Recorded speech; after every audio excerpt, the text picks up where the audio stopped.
Aloha, Mother Fathers. Welcome in. It is another edition of Kyle Reacts here on your Tuesday, July 29th, 2025. That means, of course, it is WWE NXT on the docket for tonight. Let's dive right in. Some things we liked, some things we didn't like. And in case you're wondering, yes, I do have an ice pack on my shoulder because I'm getting old and can't do shit anymore. So the first thing I had on my list, and I actually wrote it twice, was Jada Parker. Yeah, I I don't have words. She's got the crowd chant, which is going to help her. It's going to put her above the other 8 to 10 women in this division that could all be stars and that could all be champion at some point. Um, she's special, I think, and if she can capitalize on that, she can lean into it. No pun intended with the shoulder stuff, but I mean, she's got everything. The work's good. Also, shout out to Jasmine Nix too. I haven't seen her wrestle, and obviously she's very beautiful, but like she can go too and do some stuff. It just goes to show you again, even the lower card members. You know, JC Jane is kind of the whole focal point. Fallon Henley's a former champion, but like no one talks about Jasmine Nix, and she can go. So it's like even the women you don't even think about, you know, they keep doing this stuff at NXT, and it's unbelievable. That brand, and I think this is kind of points 2 and 3 essentially, but that brand is run by the women right now. If your name isn't Trick Williams, Obafemi, or Javon Evans, who I'll talk about in a second, I don't really care. And I should say, throw Ethan Page in there to an extent. Not from tonight, but overall, he's obviously great too. But if you're not one of those couple guys, I don't care what you're doing right now at NXT. It's all about the women and what they've been able to do and what they bring. Those 4 women that were in the ring too: Kalani Jordan, Blake Monroe, obviously, Lola Vice, who is fantastic, and then Jada. I mean, those 4 alone. Then you have the last situation. I actually had Nia Jax coming back as a negative at first, but the more I thought about it, you know what? The fact that they're doing something with her and it doesn't involve Tiffany Stratton is a bonus for me. And she's not going for a championship. It's a feud with Lash Legend. That's good. It's going to put Lash more up on that pedestal too, which is great.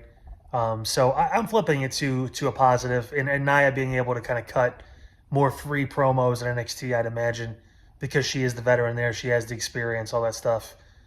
She should be ahead of some of these girls. So um, I'm all for seeing what it looks like. Hopefully it's an extended stay because she's not really needed right now on the main roster. They've got enough going on both shows, and she really didn't have a story because that Tiffany stuff is old. So it's good they moved on from that. And the last thing I mentioned earlier, Javon Evans, he's found a niche where we have those super athletic guys like the Kofi Kingstons or, you know, the high flyers, you know, that did all these crazy moves. You know, for some reason when I was a kid, Paul London comes to mind, that kind of guy, where they just don't have the personality. They don't have it, the whole package. And Javon does. I think he's got the unbelievable athletic ability, probably the best athlete right now in WWE.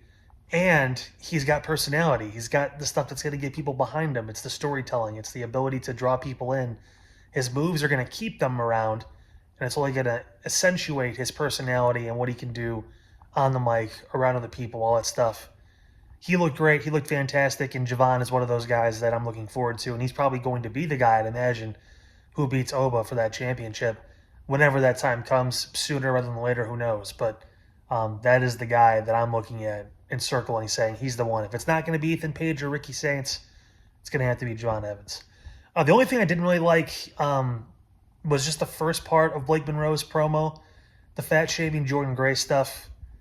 They did this shit with Alexa Bliss and Nia Jax, the whole bully thing. I get it's her persona. I understand that. But, dude, it's 2025. It's a tired story. And Jordan doesn't look like that anymore. Like, even when she did, she was still more dominant than most people, so most women in any division. So, I mean, it's silly. The extra thing was funny. That was cool. She could have played more into that. You know, always the bridesmaid. She could have played more into that. You know, never winning, getting all these championship opportunities with NXT.